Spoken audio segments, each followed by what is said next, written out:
things can change quickly. I think what we're looking at here in terms of the Secretary Bessent angle is that he's been a little bit more of the view that we get it. There's some tariff aspect here that makes sense, but let's not go overboard.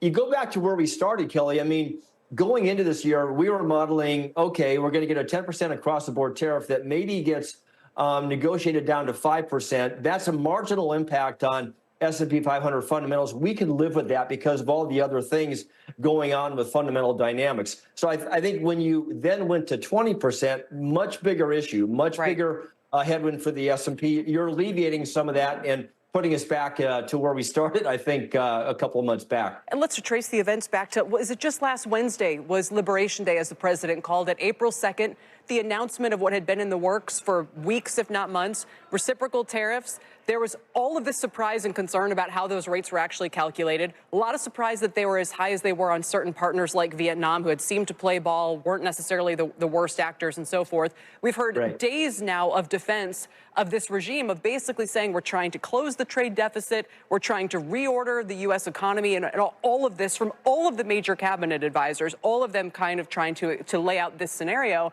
And now the president has backed down. Well, look, I think when you looked at the Liberation Day statistics, I think Vietnam jumped out as like, there's an example of the math that they use to compute tariff rates predicated on trade deficits. Right.